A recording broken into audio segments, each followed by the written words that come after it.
Nikah mulu. Woi, apa? Selamat pagi anak-anak. Sebelum kita mulai pelajaran, kita mulai dengan membaca basmalah. Bismillahirrahmanirrahim. Oke, pada pertemuan pagi hari ini kita akan menggunakan metode yang bernama listening teams, yang mana nanti kita akan membagi menjadi 4 kelompok. Yang pertama adalah penanya.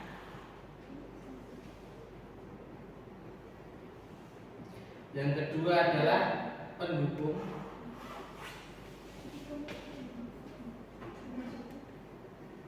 Pendukung atau pro. Yang ketiga adalah penentang atau kontra. Dan yang kelima adalah, yang keempat adalah kesimpulan.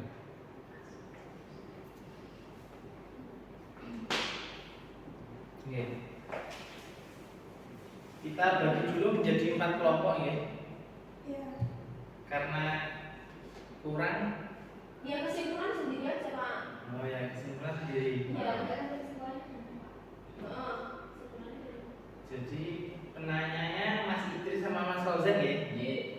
Terus untuk Ya dari sana Oh Pak. iya. Ada sama Penanyanya Mbak Chandra sama Mbak Esa. Terus pendukung atau pro-nya Mbak Jessica sama Mbak Siva. Penantang atau kontra ini Mas Fajar sama Mas Fauzan. Dan yang membuat kesimpulan nanti Mas Idris. Nah, jadi apa dulu? Apa juga? Ini kedengaran.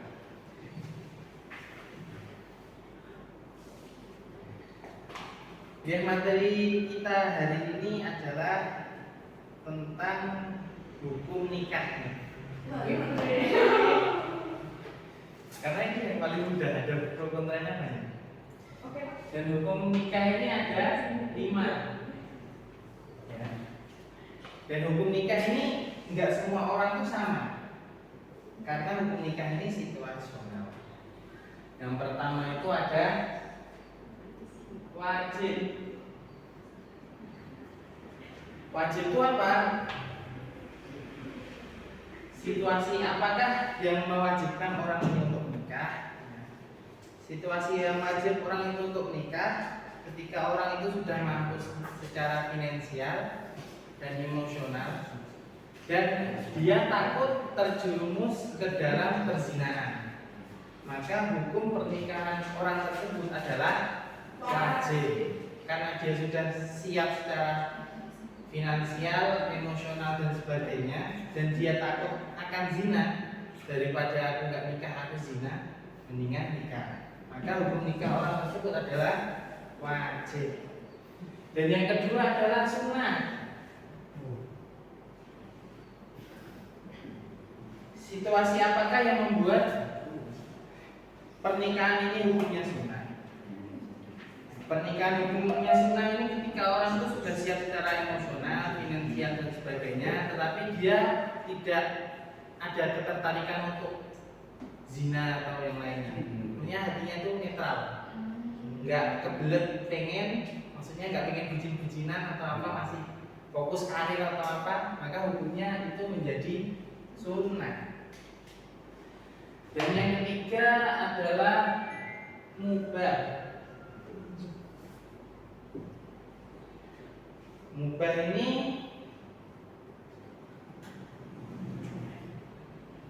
dia tidak ada ya secara finansial atau ya normal-normal saja, seimbang, stabil, dan tidak ada kebutuhan mendesak untuk menikah, tetapi tidak ada halangan untuk ya normal stabilnya, ya orang lagi stabilnya. Dan hukum keempat adalah makro. Makro itu apa? Makro itu ketika dia itu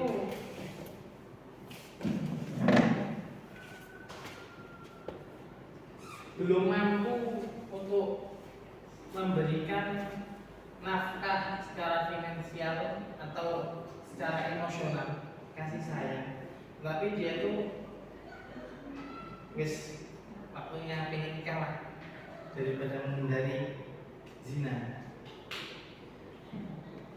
Terus yang kelima itu ada yang kelima adalah haram. Situasi apakah yang membuat orang ini haram untuk menikah? Yang pertama, karena dia ini tidak siap secara finansial, tidak siap secara emosional, dan dia ini dolim kepada calon pasangannya atau calon istrinya, suaminya.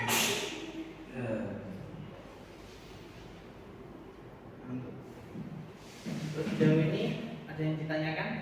Belum Pak. Ada Pak. Oke, Ada. lanjut. Dan hak-hak di dalam nikah ini ada hak ya, hak suami dan hak istri. Hak suami itu adalah ketaatan, di mana istri taat akan suami. Dan yang kedua adalah pelayanan yang baik. Bukan suami ini lagi sore kerja, ngomong lagi sore, enggak seperti itu bos. Terus yang ketiga soal hubungan suami istri, dan yang keempat soal kehormatan suami, yang kelima hak pengelolaan atas rumah tangga, terus yang keenam istri tidak keluar tanpa izin suami, yang ketujuh hak kepemilikan. Dan hak istri juga ada banyak sekali di sini, malah lebih banyak. Yang pertama adalah hak nafkah, karena suami itu wajib memberikan nafkah kepada istrinya, baik merupakan pakaian, makanan, tempat tinggal. Dan yang kedua hak kasih sayang dan pergaulan yang baik. Dan yang ketiga hak atas keadilan. Yang keempat hak atas perlindungan. Dan yang kelima hak atas pendidikan dan kebebasan berpendapat. Suami harus memberikan istri kesempatan untuk belajar dan memahami agama serta mendukung pengembangan dirinya selama itu tidak melanggar syariat Islam. Dan yang ketujuh hak atas mahar. Istri berhak mendapatkan mahar sebagai bentuk penghormatan pada awal pernikahan. Yang kedelapan hak mempertahankan kehormatan. Istri tidak boleh dipaksa melakukan sesuatu yang melanggar syariat Islam atau martabatnya. Yang kesembilan hak mendapatkan waktu dan perhatian. Ya, mungkin cukup materi pertemuan kali ini. Tim penanya, apa yang ingin ditanyakan? Ke pro dan kontra. Ya. Kita diskusi dulu, Kek. Iya. Kita diskusi dulu, Pak. Sebentar. Silakan tanyakan kami sambal.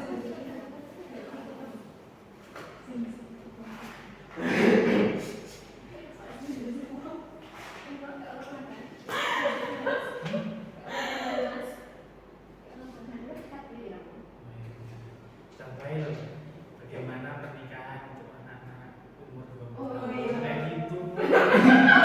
Oke, Terus gimana kalau 20 tahun kan banyak orang masih labil tapi dia sudah siap finansial ya.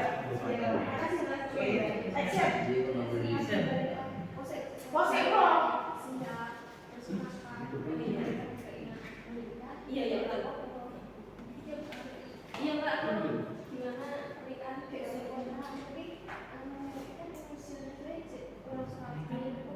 gitu. Enggak masih dari kesimpulannya.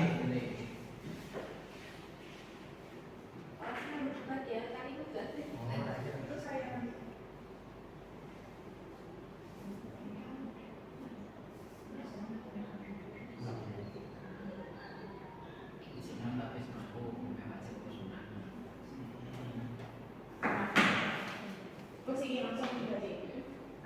Pak, izin menjawab.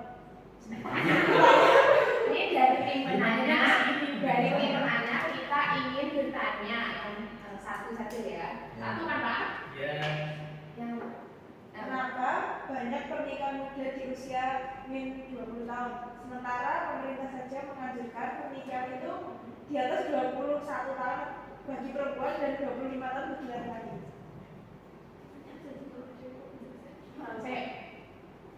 ini orang sudah itu Pak. Enggak untuk tim pro mendukung.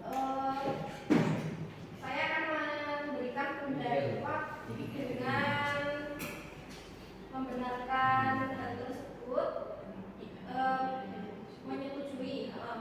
Ya boleh-boleh saja kalau mereka itu memang sudah merasa mampu atau mapan. Kan dulu itu Nabi Muhammad SAW kan juga menikahi Aisyah itu kan ketika berumur 9 tahun. Iya, 6 tahun. Jadi menurut kami itu boleh saja dilakukan asal dia itu sudah siap dari mentalnya, sudah siap lahir batin dan finansialnya dan juga yang lain. Ya, untuk tim kontra. Katanya nggak boleh debat ya. Ini. Kami dari tim kontra sedikit menyangkal adanya pernikahan muda itu. Salah satu faktornya dapat kita lihat di mana memang banyak atau terjadi pernikahan muda ya, karena kebanyakan hal itu semua dilakukan karena semata-mata hanya karena keinginan. Namanya juga anak muda itu kadang belum benar-benar matang gitu lah kedewasaannya, sehingga masih disebut labil.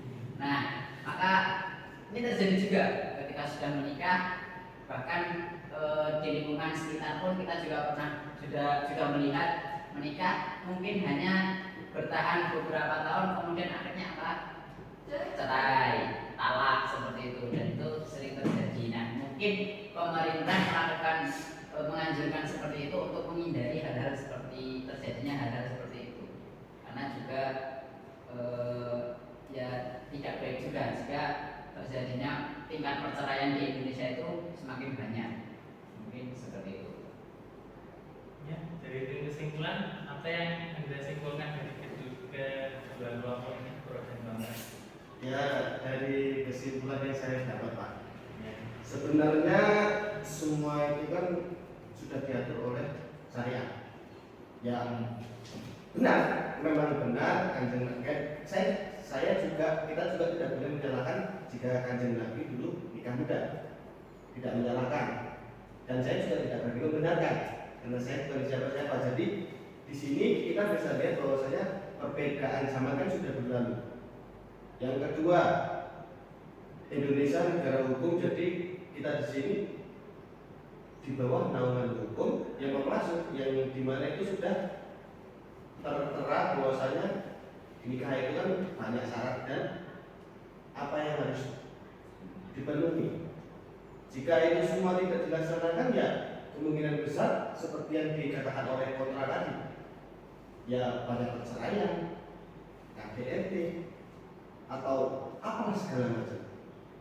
Nah, jadi kesimpulannya kita tidak boleh menyalahkan atau saling menyalahkan. Jadi kita cuma cukup tahu saja, kita harus pandai-pandai memilih mana yang menurut kita benar dalam menjalankan atau dalam melakukan syariat yang ada di negara kita ini. Mungkin cukup sekian. Ya, semuanya sudah paham? Setuju? Ya. Lagi hukum nikah itu situasional. Bahkan umur pun tidak bisa menjamin orang itu matang. Ada orang yang umurnya 20 tahun Ada yang orang umurnya 30 tahun tapi belum anak. Tergantung orangnya, situasional. Ada yang orang 20 tahun bapaknya kaya, emosionalnya stabil, bagus, bisa nikah muda. Ada juga orang yang sudah sampai 35 tahun tapi idiot tuh haram untuk menikah ya. Idiot tuh haram untuk menikah karena dia tuh dari emosional nggak stabil, terus ya dia tuh merasa sebagai anak terus. Dia masih banyak kasus-kasus ya. Mungkin cukup untuk pertemuan hari ini. Insya Allah kita bermanfaat untuk diri kita, keluarga kita.